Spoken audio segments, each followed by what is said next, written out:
안녕하십니까. 용산기술사연구소 마스터클래스입니다.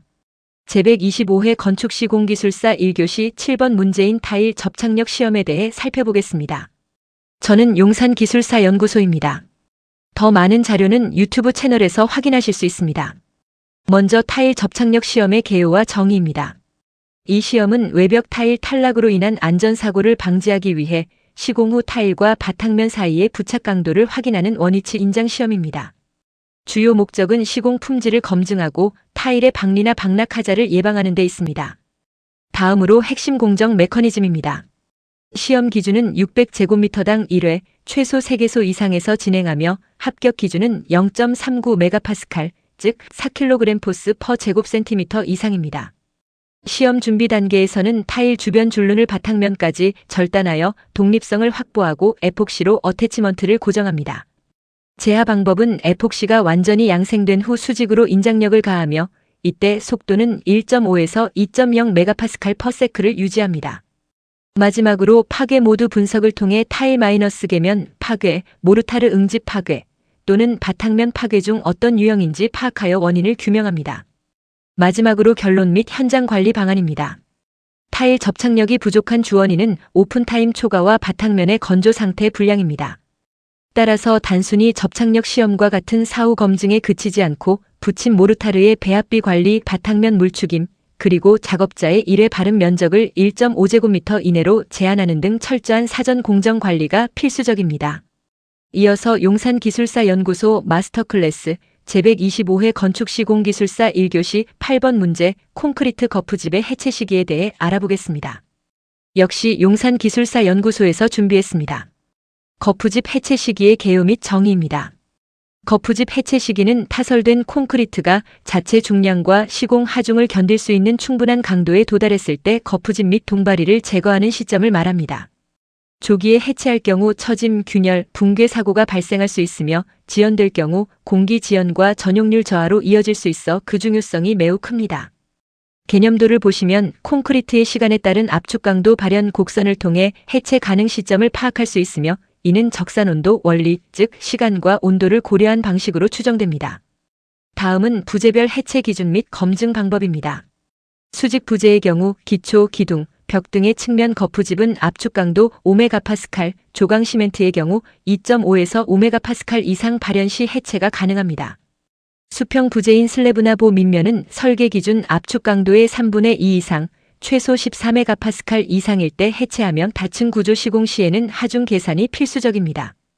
강도 확인 방법으로는 현장과 동일한 조건에서 양생한 공시체의 압축 강도 시험 결과로 판정하거나 일평균 기온을 바탕으로 적산 온도에 의해 존치 기간을 추정할 수 있습니다. 결론 및 기술사적 제언입니다.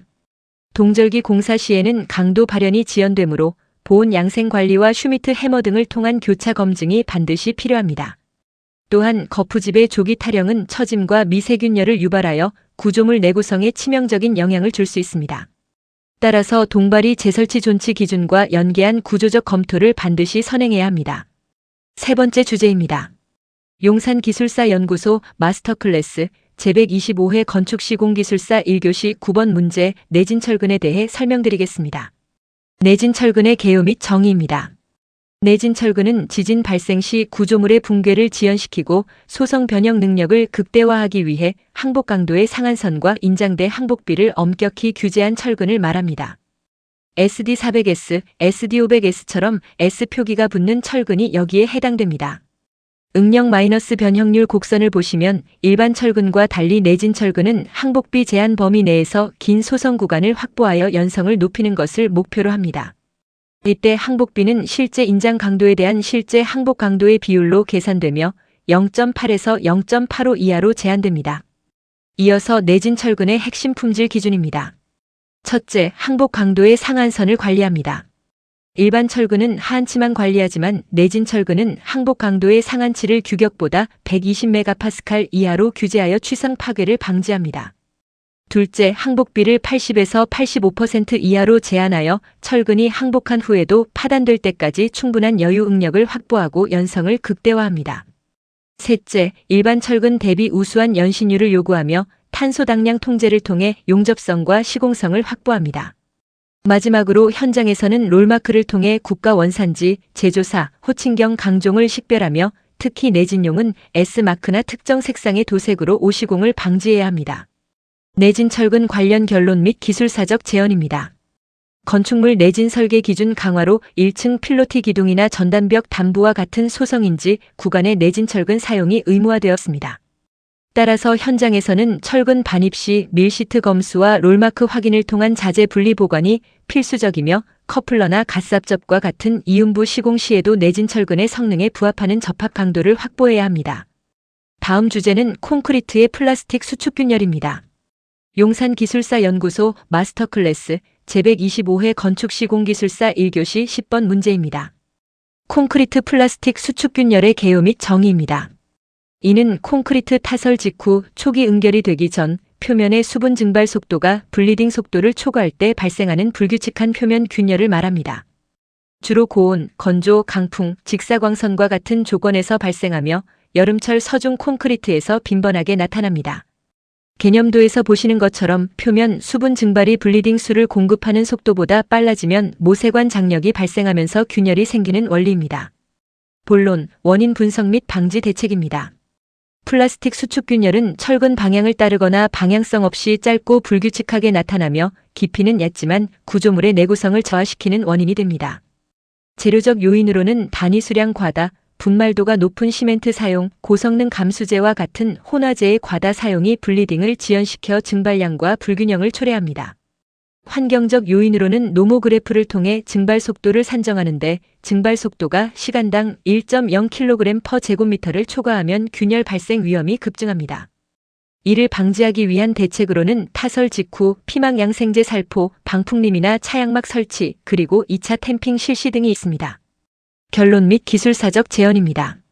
플라스틱 수축균열은 콘크리트가 굳지 않은 상태에서 발생하기 때문에 타이밍을 놓치지 않고 초기 응결 전 재다짐과 흙손 마감을 통해 물리적으로 치유하는 것이 가장 확실한 대처법입니다.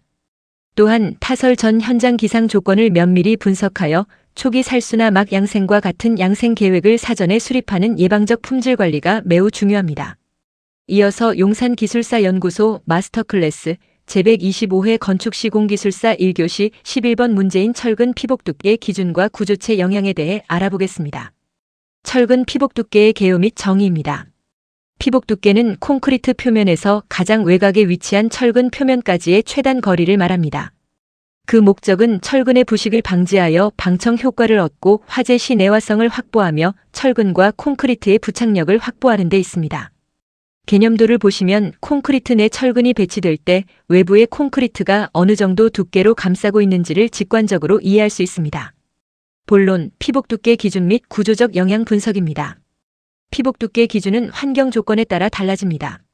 수중 타설 시 100mm 흙에 직접 접하는 경우 80mm, 옥외 노출 시에는 철근 지름 D29 이상은 60mm, 이하는 50mm, 실내 슬래브는 20mm, 기둥 및 보는 40mm 등 규정되어 있습니다. 피복 두께가 과소하면 알칼리성 상실, 즉 중성화가 빨라져 철근 부식과 팽창을 유발하고 콘크리트 피복 박락으로 이어져 내력이 저하됩니다. 반대로 피복 두께가 과다하면 구조물의 유효 깊이가 감소하여 힘내력이 저하되고 표면 콘크리트의 인장 응력 제어가 어려워 건조 수축 및 휩균열 폭이 증가할 수 있습니다. 피복 두께 확보를 위해서는 철근 지름과 하중에 적합한 재질의 스페이서를 1에서 1.5m 간격으로 견고하게 결속해야 합니다. 결론 및 기술사적 제언입니다. 철근 피복 두께는 구조물의 내구 연한과 구조 성능 사이의 트레이드오프 관계를 가집니다. 특히 해안가나 화학 공장과 같이 부식 환경에 노출된 구조물은 피복 두께를 증가시킴과 동시에 에폭시 코팅 철근, 그리고 고내 구성 콘크리트를 병행 적용하는 다중 방어 전략이 필수적입니다. 다섯 번째 주제, 메탈 터치입니다. 용산기술사연구소 마스터클래스 제125회 건축시공기술사 1교시 12번 문제에 대한 설명입니다. 메탈 터치의 개요 및 정의입니다. 메탈 터치는 철골 기둥의 이음부에서 상하 부재의 단면을 엔드밀링으로 평활하게 절삭 가공하여 두 철골 단면을 직접 밀착시켜 충력을 전달하는 이음 방식입니다. 개념도를 보시면 힘의 전달 경로에서 지압을 통해 충력의 25에서 50%가 직접 전달되고 나머지는 충력, 전달력, 휩 모멘트로 전달되는 것을 알 수 있습니다. 본론, 공장 가공 및 조립 프로세스입니다. 메탈 터치는 주로 대형 압축력이 작용하는 철골 기둥 이음부에 적용되며 설계 기준에 따라 축하 중에 최대 50%까지 직접 전달이 인정됩니다. 조립 및 정도 관리 시에는 현장 세우기에서 상하 부재의 축선을 정확히 일치시켜야 하며 단차나 틈새 발생 시 얇은 판을 삽입하는 것은 금지되고 재가공이 원칙입니다. 공장 가공 단계에서는 로터리 플레이너와 같은 정밀 절삭 기계로 기둥 단면의 직각도를 1000분의 1 이하로 그리고 평활도를 확보합니다. 이는 덮판의 두께와 볼트, 용접량을 감소시켜 경제성을 향상시키고 이음부 강성 증가로 좌굴 저항성을 우수하게 만드는 품질 확보 방안이기도 합니다. 결론 및 기술사적 제언입니다. 메탈 터치의 핵심은 공장 제작 단계에서의 단면 직각도 확보에 있습니다. 절단 응력에 의한 변형을 막기 위해 용접 등 열 처리가 끝난 최종 단계에서 절삭 가공을 수행해야 합니다. 초고층 건축물의 매가 칼럼과 같이 충력 전달의 확실성이 구조 안전의 핵심인 경우 자재 반입 검수 시 표면 조도와 밀착도 틈새, 즉 0.5mm 이하의 틈새 여부를 철저히 관리해야 합니다. 마지막 주제입니다. 용산기술사 연구소 마스터 클래스 제125회 건축시공기술사 1교시 13번 문제인 라멜라 티어링에 대해 설명드리겠습니다. 라멜라 티어링의 개요 및 정의입니다. 이는 두꺼운 강판을 T자형 또는 십자형으로 용접할 때 용접부의 냉각 수축 응력이 강판의 두께, 방향, 즉 지 방향으로 작용하여 강판 내부의 비금속 개재물을 따라 계단 모양으로 균열이 발생하는 현상을 말합니다. 개념도에서 보시는 것처럼 수축 방향과 지 방향 인장 응력에 의해 계단형 미세 균열이 발생하는 것을 확인할 수 있습니다. 본론, 라멜라 티어링의 발생 메커니즘 및 대책입니다. 발생 메커니즘은 강판 아변 시 형성된 미세한 층상 개재물이 지축 인장력을 견디지 못하고 박리되는 것입니다. 구속 응력이 클수록 위험도가 높아집니다. 재료적 대책으로는 황 함유량을 0.005% 이하로 극저하시키고 지축 방향의 단면 수축률을 개선한 지 방향 강판 즉 지 플레이트를 사용하는 것입니다. 용접 상세 설계 대책으로는 모재의 두께 방향 구속 응력을 줄이는 조인트 설계를 통해 개선 각도를 줄이거나 십자 조인트 대신 변이형 조인트를 채택하는 것이 있습니다. 시공적 대책으로는 본 용접 전 취약한 모재 표면에 연성이 높은 용접봉으로 얇게 덧살을 올리는 버터링 기법을 적용하여 수축 응력을 흡수할 수 있습니다. 결론 및 기술사적 제언입니다. 라멜라 티어링은 시공 후 외부에서 육안으로 식별하기 어려운 내부 균열이므로 초음파 탐상과 같은 철저한 비파괴 검사가 요구됩니다. 최근 강구조물 대형화로 25mm 이상의 후판 사용이 증가함에 따라 용접 순서 최적화, 즉 대칭 용접이나 후퇴법 등을 통해 용접 이별량과 잔류 응력을 분산시키는 용접 엔지니어링 역량이 시공 품질의 성패를 좌우하게 될 것입니다.